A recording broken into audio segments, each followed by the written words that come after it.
Hi guys, kumusta po? At dahil day off Pwede na pala natin tayo ng dalawang mag-practice araw dyan. dito sa Quebec, Canada, subukan po nating akyatin yung gabundok na Oh, pwede yelo. na pala tayo mag-practice dyan ng ano. Ayan po, maakyat na po ako. May dala-dala po akong Pepsi.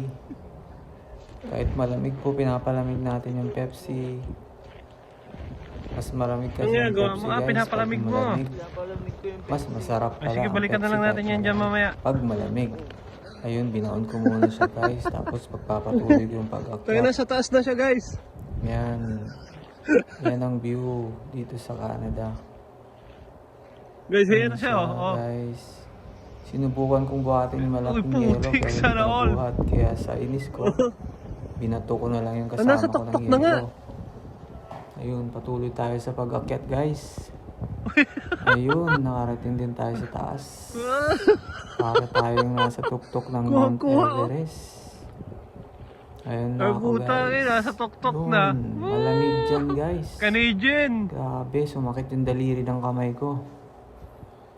Sa sobrang lamig. Alam mo yung pakiramdam na nasa loob ka ng freezer. Ayun siya, guys. Tapos, Mababa na siya, guys, oh. mahapdi na yung kamay mo, yung Yung balat Pepsi niya, mo, ganun siya guys.